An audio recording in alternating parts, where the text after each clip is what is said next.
Same coding task, same prompt. One build came back nearly 3 times cheaper, and it wasn't Claude Opus 4.8. Kimi K3 just changed the math on what frontier coding models are supposed to cost. Kimi K3 is the open-weight coding beast, Claude Opus 4.8 is Anthropic's closed flagship, and GPT-5.6 Sol is the new reasoning challenger.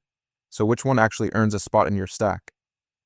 Test 1. Cost per 1 million output tokens. Picture this.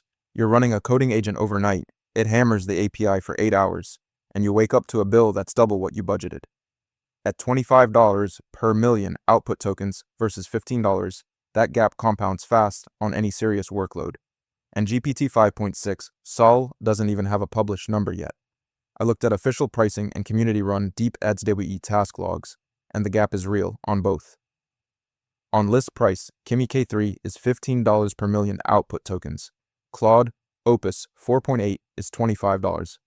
That's 40% cheaper on paper. But on actual coding tasks, the deep AdsWE numbers show $4.65 average per task for K3 versus $13.22 for Opus 4.8, which is nearly 3 times cheaper in practice. Kimi K3 takes cost, and it's not subtle. I went in thinking list price gaps were mostly marketing noise, but a nearly 3 times real-world cost difference on deep AdsWE tasks is the kind of number that changes what you ship. That puts Kimi K3 up 1-0, with Claude Opus 4.8 and GPT 5.6 Sol yet to score. I know that cost gap because I've been literally hammering these APIs on real projects long enough to feel it in the invoice. Drop a comment if your API bill has ever surprised you the same way. Test 2. Coding benchmark performance. The number that matters most here is SWE bench verified. It's the closest thing we have to a real-world proxy for fixing actual GitHub issues. And a 10-point gap on that benchmark is the difference between an agent that ships and one that just generates plausible-looking wrong code. So let's see where all 3 actually land. Watch what happens when you line these up on an independent harness. Kimi K3 hits 93.4% on SWE bench verified. Claude Opus 4.8 comes in at roughly 88.6%, and GPT 5.6 Sol leads the overall chart at 96.2% per Val's AI, so K3 is the top open weight model but not the absolute top. On Terminal Bench 2.1, K3's 88.3% versus Opus 4.8's 74.6% is a nearly 14-point gap that's hard to ignore. Kimi K3 takes coding benchmarks. I didn't expect the terminal bench gap to be that wide, nearly 14 points over Claude Opus 4.8 and GPT 5.6. Sol leads overall SWE bench but has no terminal bench figure I could find. That's 2 for Kimi K3, 0 for Claude Opus 4.8 and GPT 5.6 Sol. Test 3. Inference speed. The cost lead is real, but speed is where things get complicated. Moonshot's own spec sheet says roughly 62 tokens per second for Kimi K3, which on paper beats Claude Opus 4.8's claimed 56. One of the biggest problems I run into when using AI agents is turning their output into YouTube content I can actually use to market my product. That's why this video is sponsored by Subscriber, a tool that helps business owners connect their AI agents to YouTube and market their products without spending 10 hours every week creating content.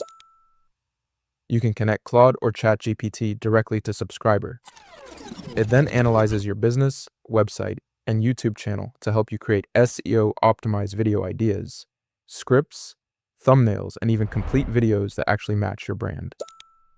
What I like most is that every week, Subscriber gives me a list of high-potential video ideas I can immediately execute, and it can even help edit videos for me, with or without my face, including videos like the one you're watching right now. It's easy to get started, and you can try Subscriber for free using the link in the description below.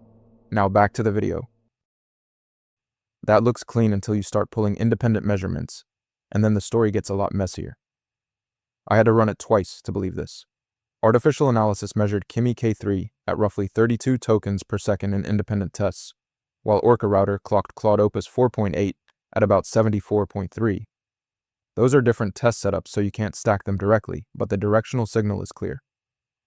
And on time to first token, Opus 4.8 is consistently under 2 seconds, while K3 can stretch to 5.8 seconds, depending on the provider. Kimi K3 edges this on vendor-published throughput, and the overall speed dimension goes to K3, but the independent data here is mixed enough that Opus 4.8 feels faster on short tasks in practice, so I'd treat that vendor number as a rough guide rather than a guarantee. That's 3 for Kimi K3, still 0 for Claude Opus 4.8 and GPT-5.6 Sol. Okay, so we've got cost, coding benchmarks, and speed on the board, but context and output limits are still ahead, and that's the dimension that decides whether you can actually run a long-form code generation job without chopping it into pieces. And then deployment modality could flip your self-hosting decision entirely. So let's get into both of those. Test 4, context and output limits. The objection I hear a lot is that both models have a 1 million token context window, so it doesn't matter. But context in is only half the story. Max output tokens is where the real difference bites, and if you're generating a full codebase or a long document, in one shot, a 128K output cap versus a 1M output cap is a completely different product. Both Kimi K3 and Claude Opus 4.8 share a 1 million token context window, genuine parity there, and you can see that on the cards. But on max output, K3 can be configured up to 1 million tokens out, while Opus 4.8 caps at 128K on synchronous calls, and you only get 300K if you're willing to go through the batch API, which is a meaningful workflow constraint. The context window is a genuine tie, both are 1 million tokens in, so that's a wash. But the output limit is not close at all. K3's 1 million token output is available on standard API calls, and Opus 4.8's 300K extended output requires batch mode, which adds latency and complexity. For real-time long-form generation, K3 wins this cleanly.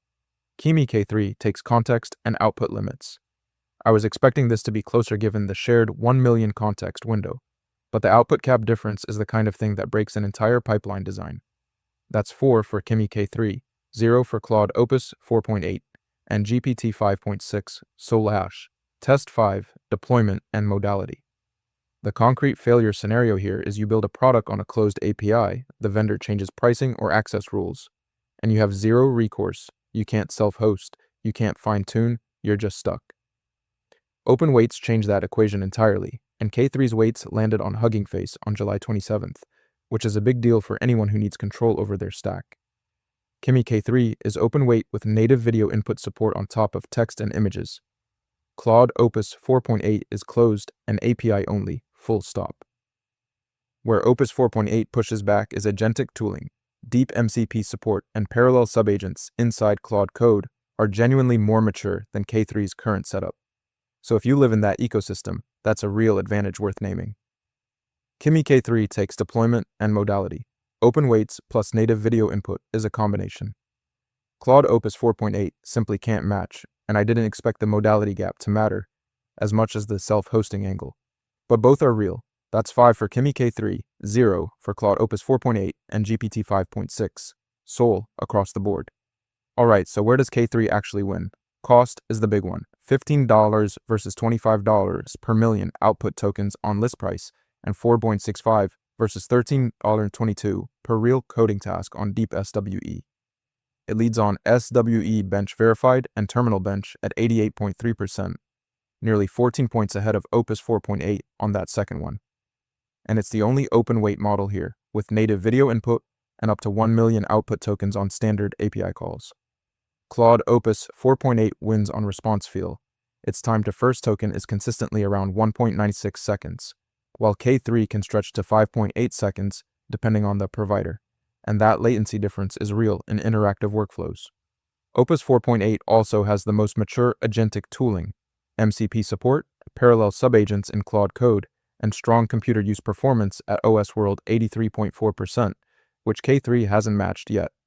GPT 5.6 Sol wins on the absolute top of SWE bench verified. At 96.2% per Val's AI, it's ahead of both K3 and Opus 4.8's roughly 88.6% on that specific benchmark. If you need the highest raw score on the most cited coding leaderboard and you don't care about open weights or transparent pricing, Sol is your pick. But its pricing is opaque and I couldn't find a published speed figure. If you want the best open weight coding model at the lowest cost, Kimi K3 wins.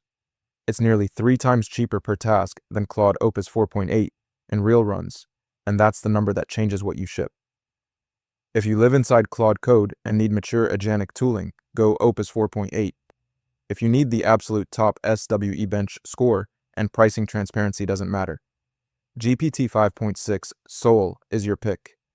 One thing that didn't make the formal benchmarks, Kimi K3's verbose reasoning mode is on by default, and it can inflate your token count on simple tasks pretty fast, making K3 feel slower and more expensive than the raw numbers suggest. I couldn't find a documented way to disable it in the quick start guide, so watch your output token usage on short, high-frequency calls. If you want to see how Kimi K3 stacks up when price is literally the only thing that matters, I've got a full breakdown called Kimi K3 versus DeepSeek V4 Pro versus GLM 5.2, which is cheapest. The cost math there gets pretty wild, so check that one out next.